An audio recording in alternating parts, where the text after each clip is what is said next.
All right, hello and welcome everybody. My name is Shamila and I'm the Events and Programs Manager here at SearchStax. Thank you so much for joining our webinar today on site search. We have an amazing speaker today. We have Jeff Dillon, who is our digital strategist in higher ed, and he's also the founder of EdTech Connect, so he's kind of a celebrity. Take it from here, Jeff, and thank you everyone for joining. Thank you, Shamila. And thanks for showing up, everybody. I'm excited. We have a diverse group of higher ed folks from all over the country today. Just a little housekeeping. I'm going to first kick off a two-question poll. Let me find the poll button. And I'll share the results at the end of the webinar. And if we can get most people to fill it out, maybe we can learn a little bit about where we're all at in our digital journey. So we'll be about 30 minutes long, maybe a little shorter today. And I plan to leave some time for questions at the end. So feel free to post those questions in the QA at any time. Um, if I don't have time to answer, we'll just follow up with answers via email and also send a link to the recording and presentation in the next few days. So I'm going to go ahead and close the poll. Yeah, maybe I'll just leave the poll open a little longer here. All right, some results are coming in.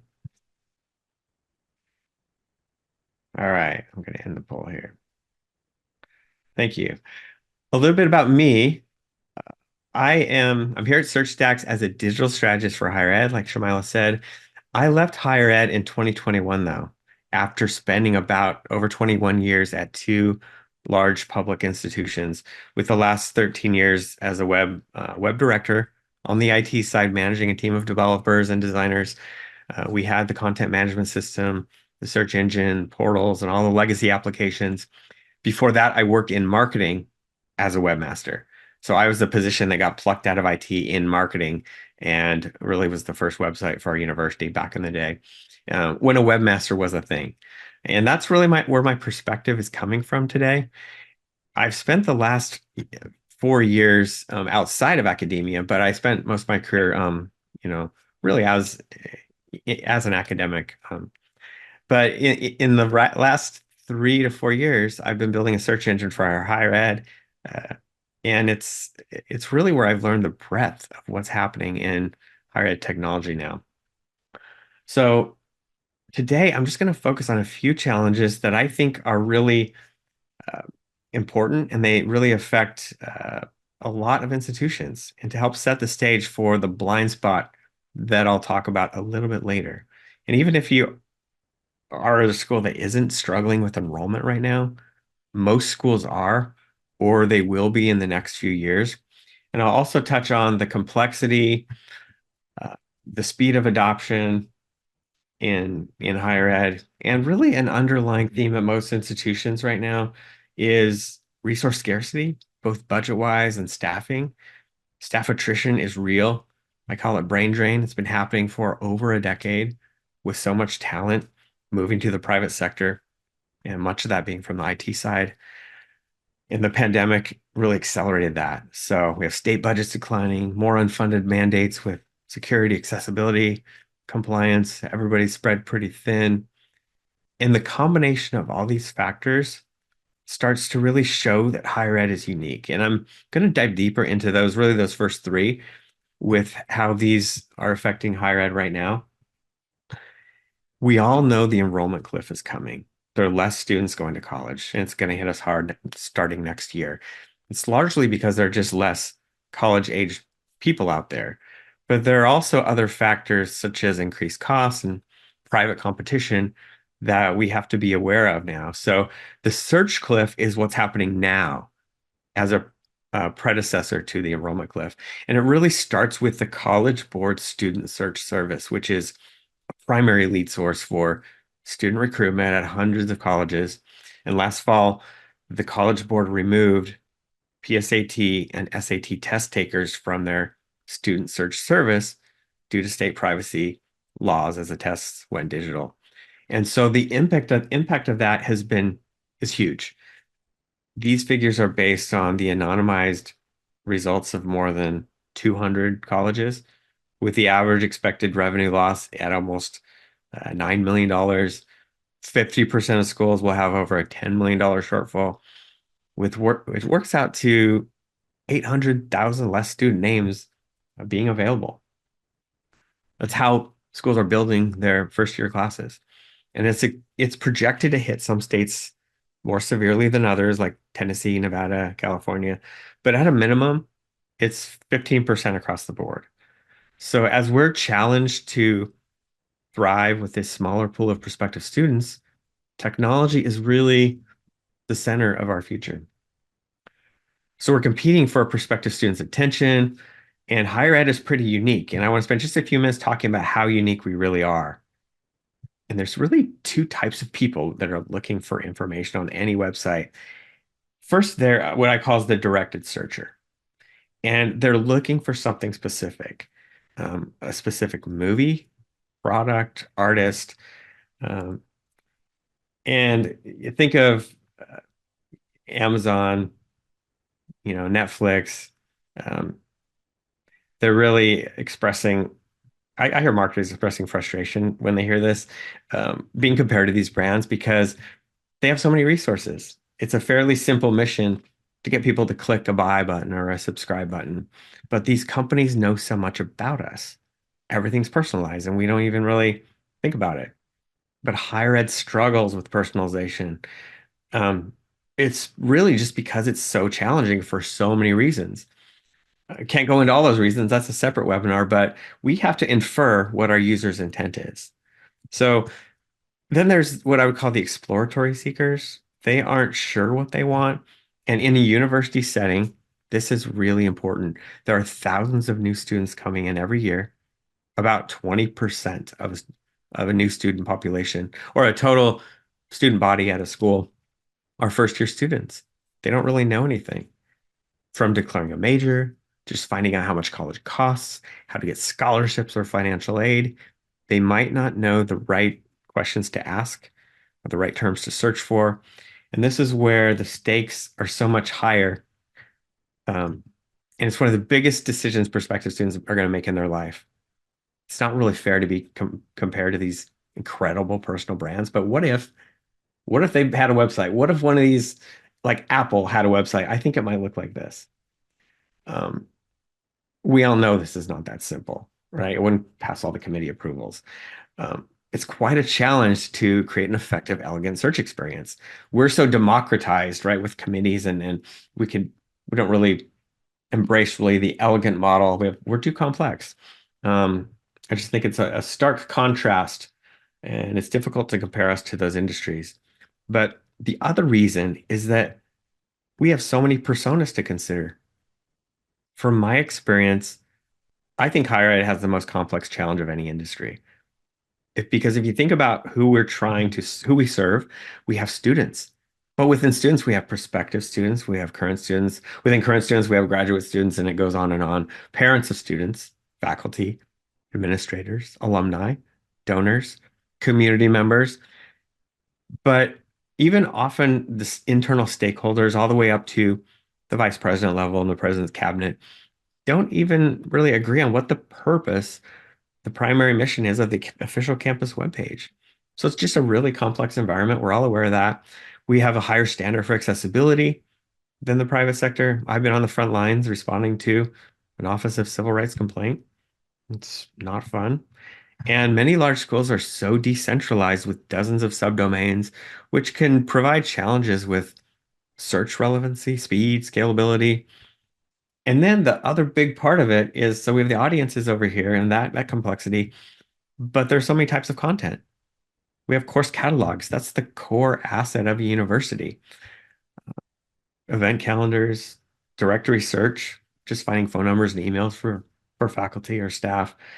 Students have portals they log into. Current students, faculty, staff need authenticated search, which is what that portal search is. So it really makes us unique. Our complexity makes higher ed really unique. And it used to be fairly simple. There were a handful of critical tech systems. There were content management systems, learning management systems, student information systems. And I've called these three out because they've been at the core for a long time. There were more. There's been email for a long time and portals and maybe a data warehouse. But the point is it was a manageable set of tools. and the central IT team kind of ran the show.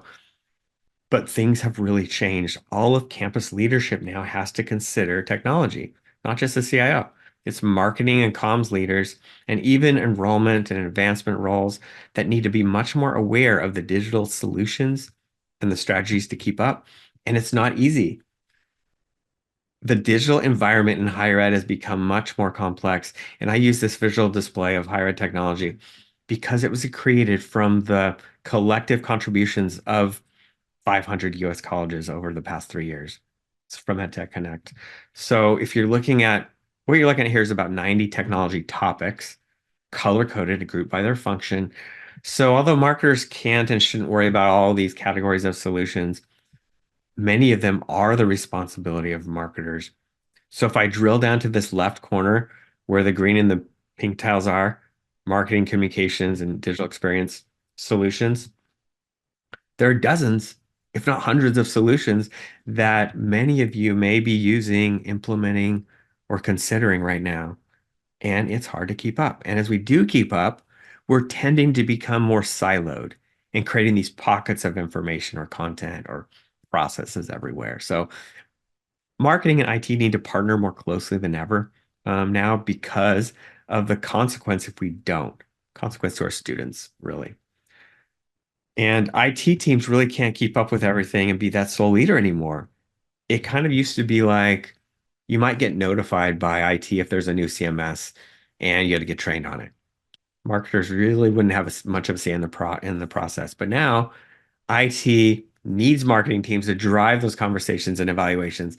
IT isn't going to know which CRM to look at. And even recently, I talked to a CIO who was undergoing a CMS search, but put it on hold because they were getting a new CMO. So we got to wait. Our CMO is going to drive this. And that's a fairly new phenomenon, but it's heading in the direction I think we need. So I want to tell you about a story about how I found, I would call it a digital content blind spot in a project that I worked on at my last school. And it was 2019, and I was leading a complete website overhaul. We first called it a burn and build, then we renamed it. That's what I saw at a conference. A school had presented this, a smaller school though. They had less than 5,000 pages. We had about triple that. So I came back to my CIO and I said, hey, look, this school just rebuilt their site and they didn't migrate anything. They rebuilt everything. And I was half joking, but I knew we needed to do something. And we ended up we ended up taking it on. Uh, and part of the reason we took this on was the president of our university had just received a call from someone. And that there was conflicting information on our general education requirements. So that trickled down to our CIO, to me, and I spent a day tracking down all this content and realized we had six conflicting versions of GE requirements out in the wild, which is our contract with our students. And so much stale and redundant content. It was really because we had so many content publishers, which is digital governance, which is also probably another webinar. But there were over 800 people managing content, and having old content being found by our campus search engine was a problem. We called it the Wild West, with all the different designs and um, templates all the different departments were using. We had to do something. So we also had an accessibility compliance issues, which I talked about earlier, that OCR complaint. And as part of the project, we committed to establish digital governance. So that included student participation, both prospective and current students, where we conducted usability tests and focus groups with current students on our website, um, on some websites we had in the works.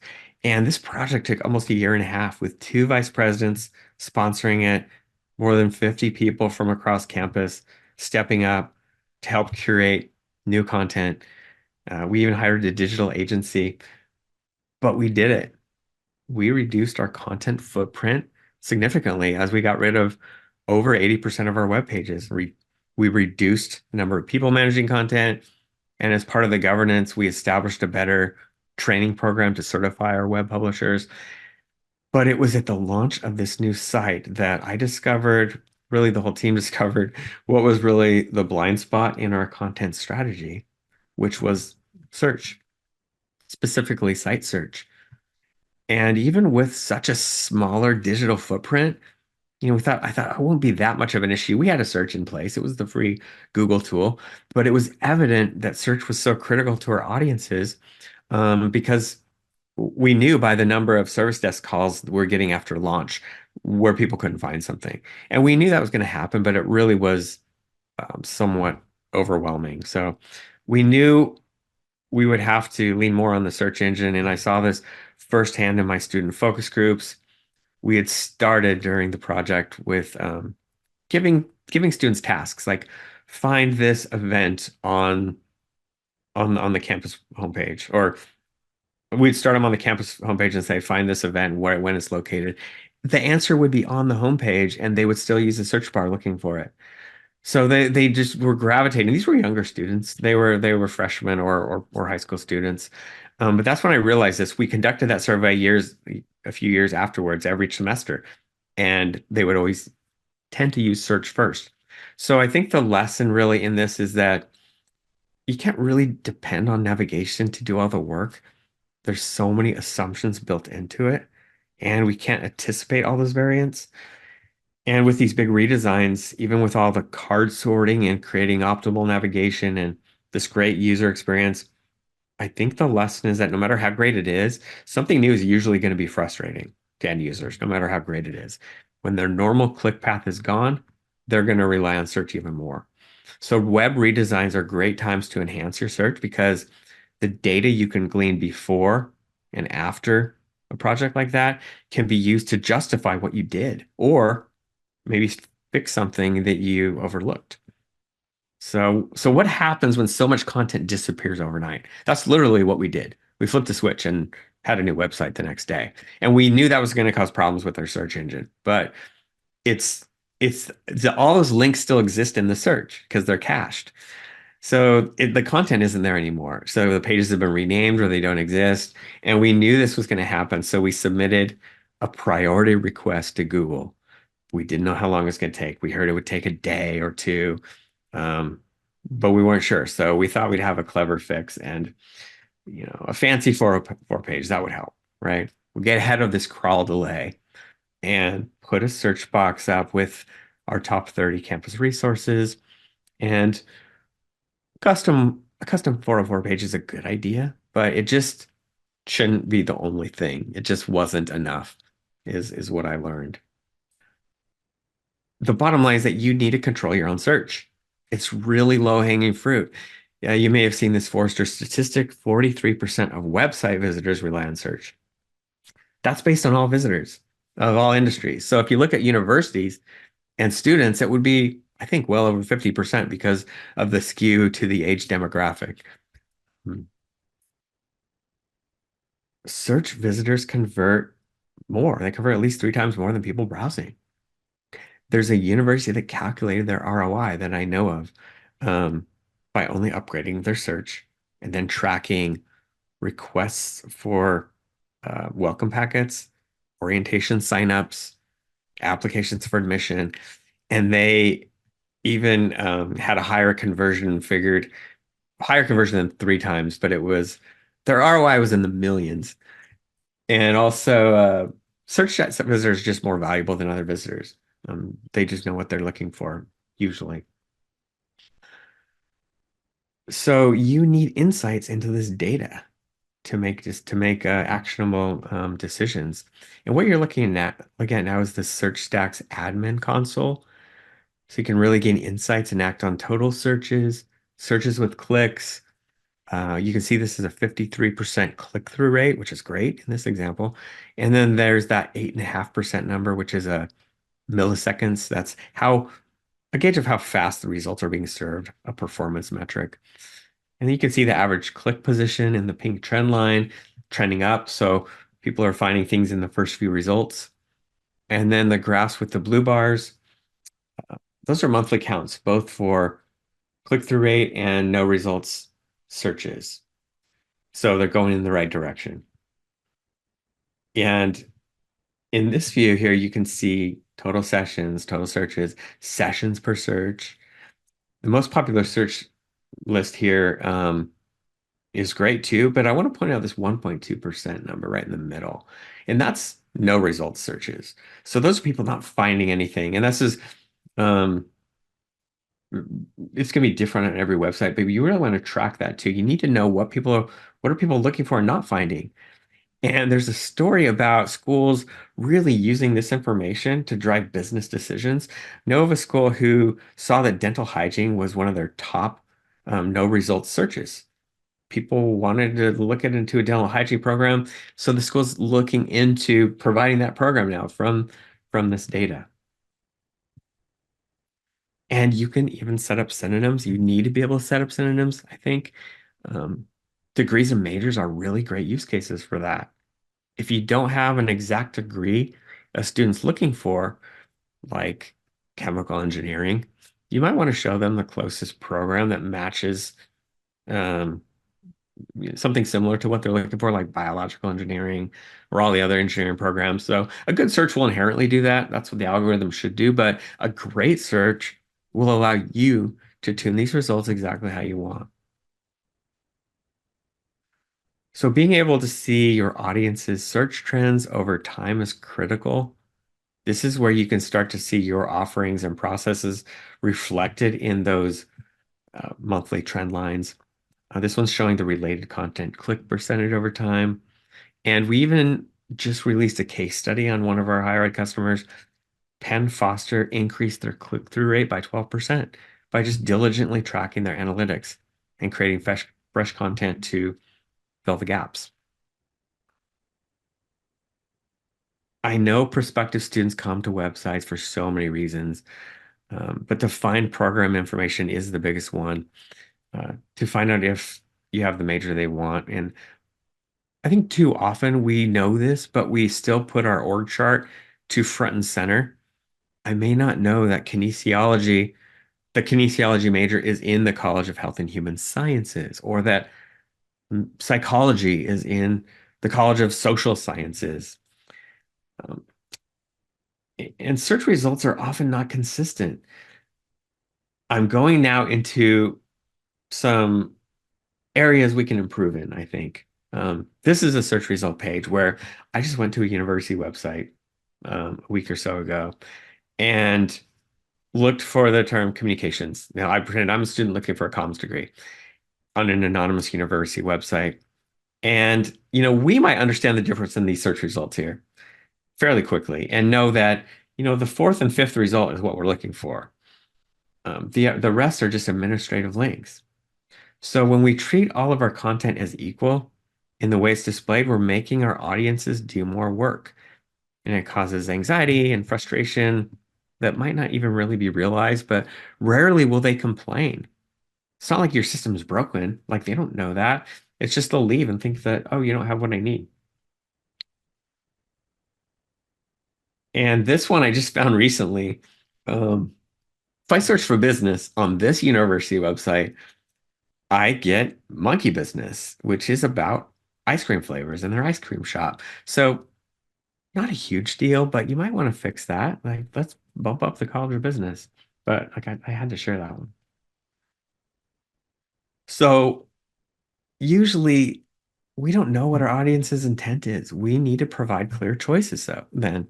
And you can see these tabs at the top of Capilano University. Those are different content sources. You can see the all results, the website results, programs, people, news, and events. Those are we can even surpass our students' expectations if we really think through these results in these pages. For example, if you're searching for a specialized degree like law or nursing, if you see an extensive list of credentialed faculty alongside the list of programs for that major, that can be really useful to that student and build confidence and credibility in that program and their decision-making process too. The data that we use should drive the user experience. So all your content shouldn't be created equal. And in this example, I just searched for computers, and the programs are labeled pretty clearly with that blue program tag. But I also have contextual filters on the left with the area of study, program type, Another filter that's not on this one, but often you'll see is remote or hybrid options, or if it's fully online.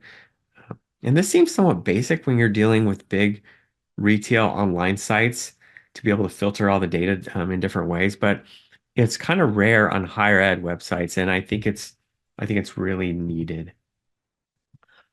The University for the Creative Arts is a great example of how to promote content. So when searching for the query apply, the you can see the top result has been styled to stand out.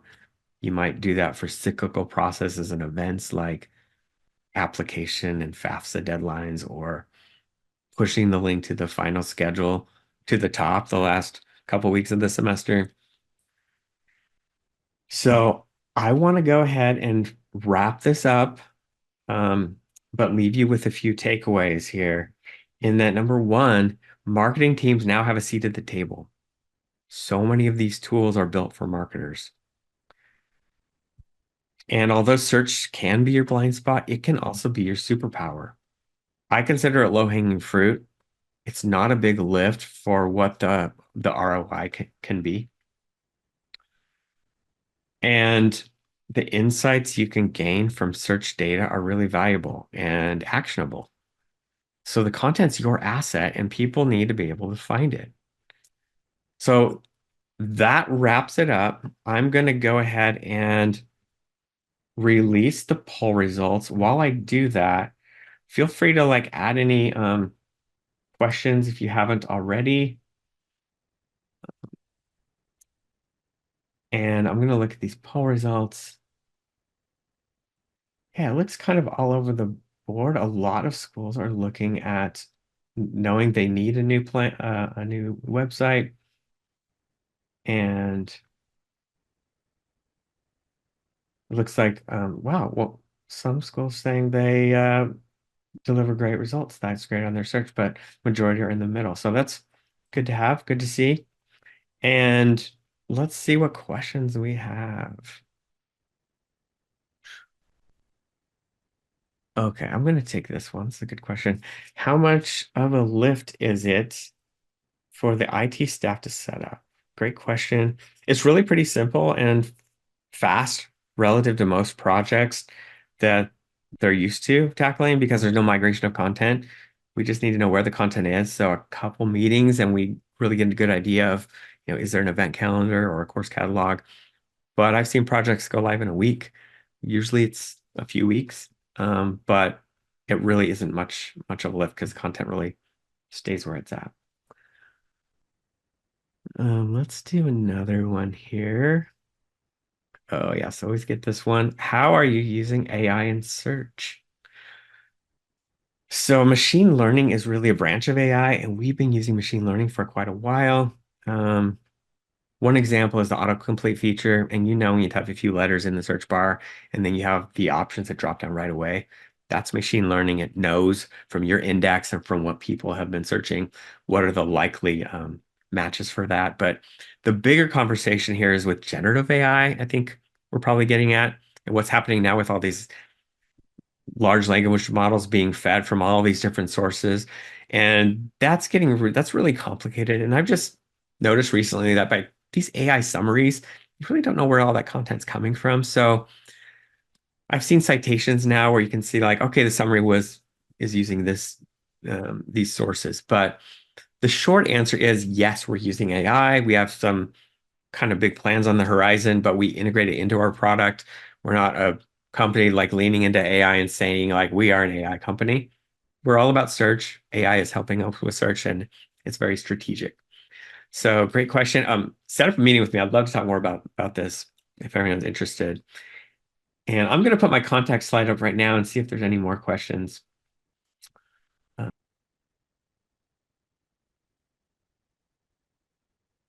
think that I think that we're going to wrap it up. So what I'll ask you to do here is just find some time with me if you want to talk more about your digital strategy at your school. I'll also be at a couple upcoming higher ed conferences at EDU Web in Philadelphia, July 9th through the 12th, and at the AMA Symposium in early November in Las Vegas. So thank you for your time. Bye-bye.